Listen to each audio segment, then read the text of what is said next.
come in here a minute, please? What's going on in there anyway, Sapphire? What's all this? Oh, I was just trying on my formal. You know, tonight's the annual policeman's ball. Oh, yeah, that's right. The long arm of the law going to shake a leg tonight. You know, George, I certainly am sorry I have to wear this dress again this year. Well, what's the matter with it, honey? It looked good. Why, George, it's old. It's out of style. Just look at the skirt, how short it is. They're wearing them almost down to their ankles. I wish to heaven you could afford to buy me a new one. Now, look, honey, you know that's the last thing in the world that I can afford to buy. You know the money I owes all over town. People are closing in on me and everything. Yes, I might as well forget about a new dress. If anybody needs a new outfit round here, it's me. Have you took a look at my tuxedo here lately? How green it is? Look like it made with chlorophyll. Forget the dress, George. Okay. And incidentally, I got a few things to do. And while I'm out, I'm going to stop by the lodge. Well, don't forget we have to leave at 8 o'clock. Don't worry, honey. I'll be home in time to dress. And I hope that they use a green spotlight tonight so I don't stand out.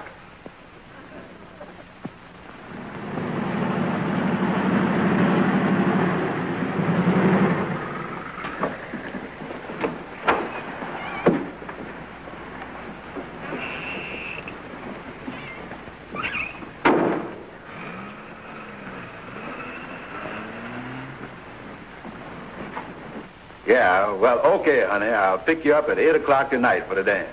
Bye. Hi, Andy. Oh, hi, Kingfish. All set for the policeman's ball tonight? It's going to be a big thing, Kingfish. They're going to have a 12-piece orchestra this year. So what? With all them flat feet clomping around out there, who's going to hear it? What's the matter, Kingfish? You seem kind of down. Well, the same thing, Andy. Money. Sapphire, she been bothering me about a new dress. All the storekeepers is after me for money. I tell you, son, I got my back to the wall. Oh, yes, huh? Hey, Andy, you wouldn't want to buy my car, would you? $400? No, Kingfish, I don't need no car. Especially yours with that crazy maroon color and that big white stripe all around it. Well, I got to be running along, Kingfish. You going home? No, not at the moment, Andy. I a little tuck it out. I think I'll get me a little rest here. Okay, well, see you later. Well, so long, Andy. We'll set this thing for 7 o'clock. That'll give me plenty of time.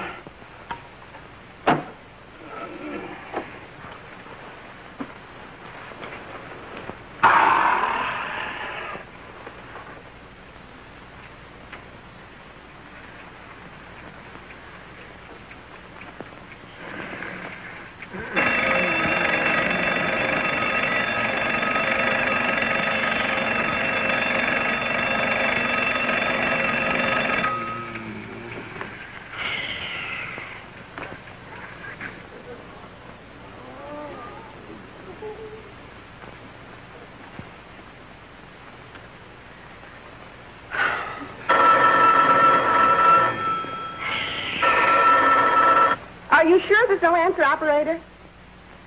Thank you.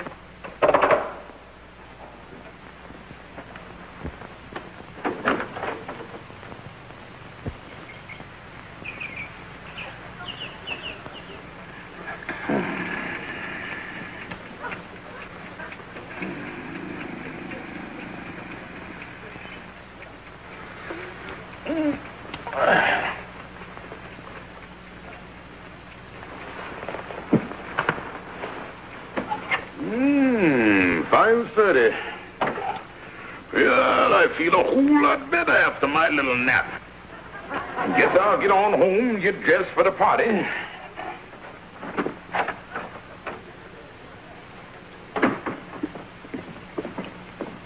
Hello, Joe. What are you doing delivering milk here? 5:30 in the evening. What?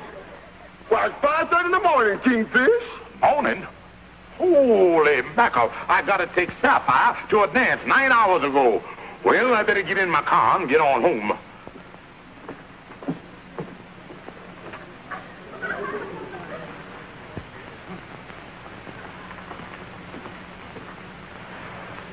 Well, of all things. What's the matter, Kingfish? I wish I knowed. Last night, I left my car right here in front of the lodge hole. Now it's over across the street. That's a mysterious thing. Well, maybe somebody used it. Well, I guess I'll get on home.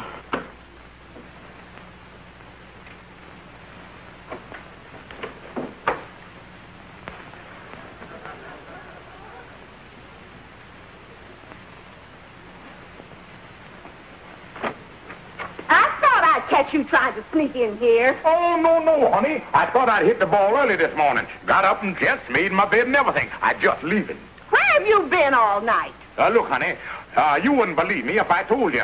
I will believe you, George. Honey, I tell you, you won't believe me. I will believe you. Well, then, I dozed off at the lodge hall, and I never woke up until just now. I don't believe you. Honey, it's the truth. It was one of the deepest dozes I've done ever had.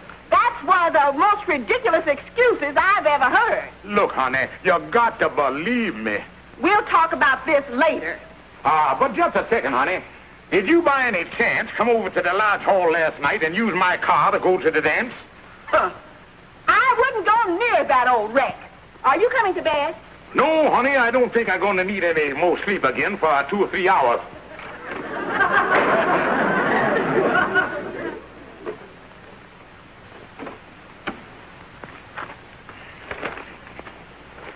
Now for the news on the local scene. In a daring pre-dawn robbery, a gunman broke into a safe at a loan company on 8th Avenue. Jewelry valued at $400 was taken. The only clue to the identification of the gunman is that he made his getaway in an unusual maroon-colored convertible roadster with a big white stripe around it. Authorities are starting an intensive search. Holy mackerel, the crook used my car. I got to tell the police. George, will you please come to bed? But, honey... Not another word. Yes, dear.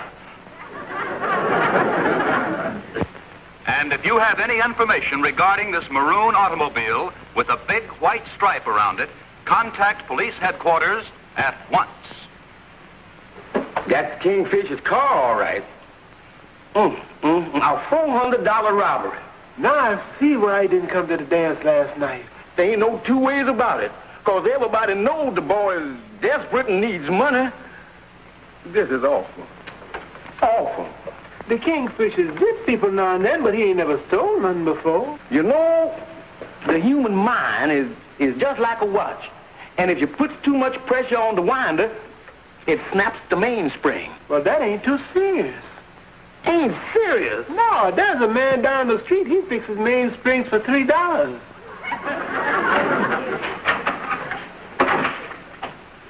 Hi, fellas. I can't understand how he can be so relaxed after staying up all night blowing the hinges off a safe. Operator, connect me with the police department. Kingfish, why did you do it? Do what, Calhoun? Listen, don't ask me what you done did after you done it. Oh, I would like to speak to the sergeant, please. Thank you. It's all on the radio. They even done identified your car. Oh, I know that. That's the reason I'm calling the police about it. The police? Kingfish, do you realize they can clink you up for 20 years for this? Calhoun, you mean they think I pulled the robbery? Why did you do it? Sergeant, on that car you are talking about, well, I just want to let you know that I is an anonymous person that don't know nothing about it. Calhoun, I didn't have nothing to do with that robbery. Well, you wasn't at the dance, and everybody noticed that. Even Sapphire tried to cover up for you by saying you was working, but that broke down the house. Calhoun, I was right here in the lodge hall, asleep. Right there on that couch. Somebody must have used my car. Oh, Kingfish, I tell you, even if you didn't do the job, they can nab you on the circumstantial evidence they got against you. Oh, Calhoun. They can't do this to me. What do you mean they can't do that? Kingfish, ain't you ever been face to face with a prosecutor? No. Is they mean? Mean? They won't let them in the United States Army on account of they frightens the sergeants. Oh, me. And Kingfish, if he get to waving his finger in front of your face like this, only his finger gonna be twice as long as mine, he'll have you confessing to everything, from the shooting of Dan McGrew to the killing of Cock Robin. Calhoun, what is I gonna do? Well, now, let me see. They can't nab you if they can't find the car. And if I was you, I'd dispose of it. Dispose of it to somebody. Yeah, dispose of it. Calhoun, Huh? I think I know the disposal unit I'm gonna use. Yeah.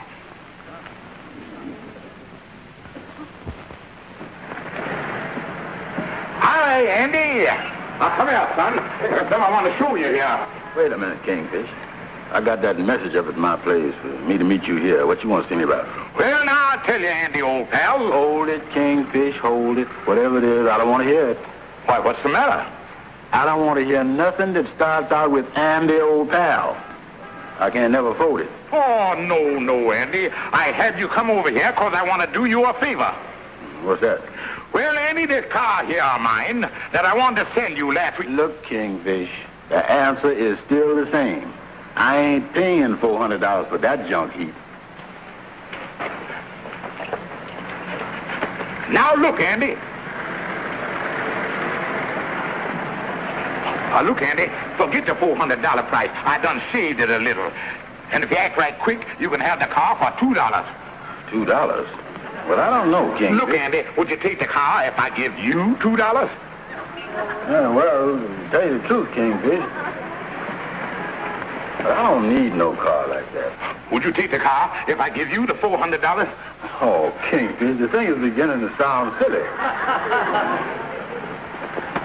That car might be all right, but if I was gonna... Well, come here, Andy. Yeah, but look, Kingfish, the thing I can't understand is why is you so anxious to get rid of this car all of a sudden? Well, Andy, I can see that you hadn't heard about the economic conditions of the country. What do you mean by that? Well, you know, last year in the automobile business, how it went from a seller's market to a buyer's market. Yeah, I hear something about that. Well, yesterday it took a turn for the worse. It's now what they call the giver's market. Yeah, well, Kingfish, I know you just kidding about the $400. But is you serious about wanting to give me this car for nothing? That's right, Andy. I know when I licked, you really got me over the barrel. You really sensed the trend of the times, didn't you? I did? Still trying to play dumb, huh?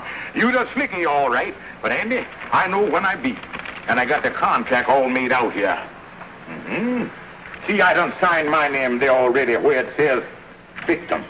Oh, yeah, I guess I was slick, all right. Yeah, just put your John Hancock there, Andy. Say, Kingfish, seeing here you done did this thing 3 days ago. Well, yeah, Andy, I had to make the thing out retroactive. You see, I ain't worked in the past 2 days, so that makes the last third day my last legal business day. Oh. Go ahead and sign the thing, Andy. Yeah. Congratulations, Andy. You are now a full-fledged retroactive car owner with no kickback. Yeah, you know, Kingfish, for a while there, I thought you was trying to jip me, but like you say, I guess I'm too smart for you. Oh, hi, Amos'n. Hello, fellas. Lightning told me I might find you here. Say, Kingfish, that certainly was a terrible thing about your car here being used in that hold-up last night. What? A tough break about your car here, Andy. But if you need me in your trouble, just call me. See you later, boys. Now, wait a minute here, Andy. Take it easy. Start talking, Kingfish. Now, wait a minute, fellas. What's going on here? I don't know, Amos. I just signed a radioactive contract for the car here. John Hamhock on it and everything. Jumping the car on Andy ain't gonna get you off the hook. Because you owned the car when the robbery was done. Amos, I didn't have nothing to do with the robbery. Well, I'm sure you didn't, Kingfish. And that's the reason why I can't understand why you don't go down to the police and tell them just what happened. You mean go to the police station with my own free will in violation? So you was going to try and pin the rap on me, huh? And maybe I'd get 20 years in jail or something. Well, you was getting the car for nothing. Right in. Look, Kingfish, what you do about the thing ain't none of my business. But with every cop in town looking for this car, I'd go down to the police and get this thing straightened out if I was you. That's all I can tell you. Dad Amos, go to the police. He always want to do everything in a roundabout way. Kingfish, give me back that contract. Andy, what is I going to do? It ain't gonna take the police long to find a maroon car like this with that big stripe around it. Because yours is the only one in town. Oh, if it only wasn't. But look, Andy, I think you give me an idea there. Why not paint the car, and that'll throw him over the trail? Paint the car? Yeah, that's the only thing to do, Andy. I'll go up to my apartment and get the vacuum cleaner. It's got a paint spray attachment to it. I'll go get it. Wait right here, Andy. Okay.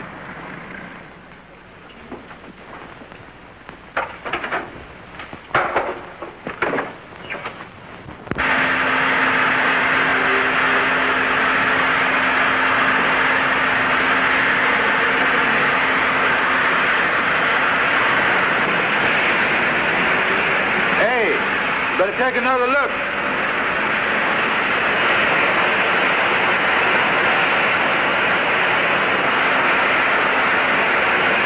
Well, it's all clear, Andy.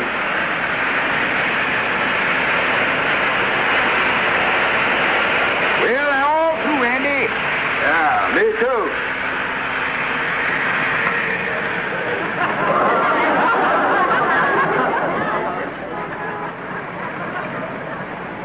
What you looking at, Kingfish?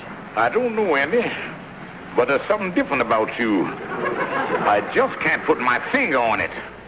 Well, these are the same clothes I always wear.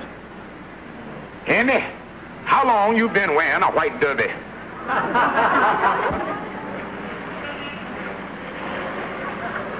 Well, the first chance I get, I'll spray it brown for you. Come on, let's get this stuff out of the way.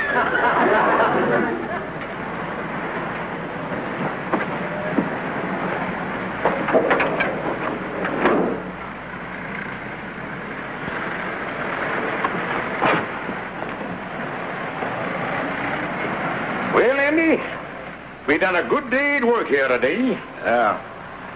Yeah, now I can really breathe easier, for they'll never be able to trace me now.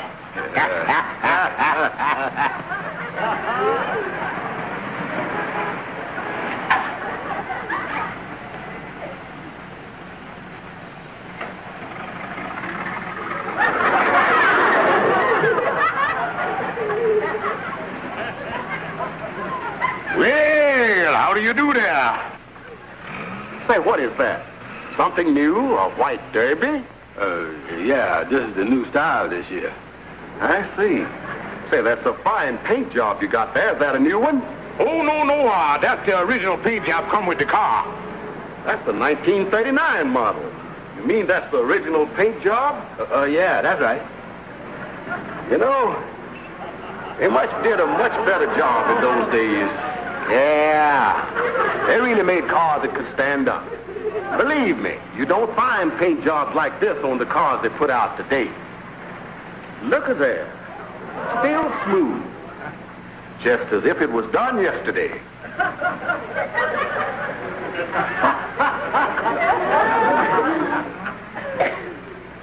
Well, they use slow-drying paint in them days. Maroon. They were looking for a maroon car.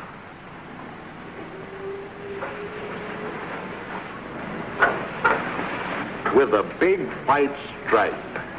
I think I'll take you boys down to the station house. You can't do this to me. I's innocent. You can't put me in jail. I's innocent, I tell you. I is innocent. I innocent, I tell you. I didn't do it. I innocent. Mr. Stevens, we're here to determine the true facts in this case. So will you please keep quiet so we can continue? Yes, sir. Mr. Brown, one of the things I can't understand at this point is how you happen to get involved in all this, with the car and everything. Well, Your Honor, I just wanted to help the Kingfish here. You mean in connection with the robbery? No, Your Honor. He pulled the robbery by himself. I don't know nothing about the robbery. That's all for now, Mr. Brown. Yes, sir. Mr. Stevens, According to the arresting officer's report, you claim you were asleep in the lodge hall during the time of the robbery. That's right, Your Honor. Oh, Mrs. Stevens. Yes, Your Honor. Now, Mrs. Stevens, you say that you went to the dance without your husband? That's right, Your Honor. And I telephoned the lodge hall several times during the evening, but I didn't get any answer. Your Honor, I object. Our wife can't testify against her husband. Shut up. Yes, ma'am. On the other hand, Your Honor, Mr. Stevens is quite a sound sleeper, and he could have slept through the telephone ringing. Your Honor, as Mr. Stevens' wife, I, of all people, know that he is not perfect, and I certainly can't excuse his actions in this case. But I can assure you that he is not a thief. Thank you, Mrs. Stevens. Well, there seems to be an additional fact here that might have some bearing on this case. It is commonly known, Stevens, that you have been very desperate for money in recent weeks. Well, I admit I've been a little strapped. Just what is your business, Mr. Stevens? Well, you might say I is a financial manipulator. A financial manipulator? Excuse me, Your Honor, but he's telling the truth. He's been nipping my finances for years. Would you step up, please, Mr. Jones? Yes, sir, Your Honor. Amos, we've all known you around town for a long time, and you're one of our prized citizens. What do you know about all this? Well, Your Honor, the Kingfish here has been a friend of mine for a long time. And, well, we all know that he promotes a few little deals now and then. Your Honor, I object. That's irrelevant and different kind of jibbing. But what I started out to say is, Your Honor, that the Kingfish would never pull a robbery or nothing like that. I'd stake my life on that. Thank you, Amos. Yes, sir. Well, I'm inclined to agree with Amos. After listening to all the facts in this case, I really don't think you're the criminal type. And I feel that this is all an unfortunate misunderstanding, which... Wait a minute, Your Honor. Wait a minute. Hold everything. Just a minute, Your Honor. Your Honor, with the permission of the court, I, Algonquin J. Calhoun, would like to throw a bombshell in this case here. I intend to prove to the satisfaction of everybody that Mr. Stevens here was not in the lodge hall sleep during the robbery, but was with me in my room playing gin rummy till 5 o'clock in the morning. Mr. Stevens doesn't seem to recall that. Mr. Calhoun, do you know the meaning of the word perjury? Perjury? Do you know that you can go to the penitentiary for deliberately lying to protect a friend? Tim? And do you realize that giving false testimony is a criminal offense? What have you to say about that? Your Honor, how would I go about turning state's evidence? Down, Mr. Calhoun. Yes, sir. Stevens, I think in view of this conflicting testimony here, instead of dismissing this case, we're going to have to go into it a little deeper. Now, wait a minute, Your Honor. I don't know nothing about his testimony. Excuse me, Your Honor. Yes, Johnson. May I speak to you a moment? It's very important. Certainly.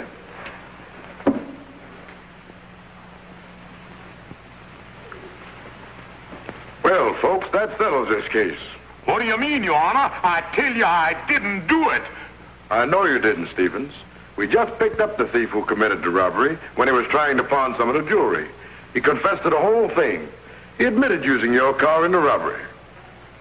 You mean I is free? I can go? That's right. Oh, thank you, Your Honor. Thank you. Congratulations, Kingfish. Yeah. I'm so happy this is over with. Let's get out of here. Oh, Sapphire, darling, ain't it wonderful? You're a very lucky man, George Stevens. But it just so happens you wouldn't have been in any trouble like this if you'd lead a normal life like other men. Work in the day and sleep at night when you're supposed to. Now, wait a minute here. I mean it. And to make sure that nothing like this gets a chance to happen again, tomorrow morning at 7 o'clock, you're going to get a job. But, honey, and I'm not fooling. Job. Your Honor, could I ask a favor of the court? What's that, Stevens? Would you mind slapping me in jail until this whole thing blew over?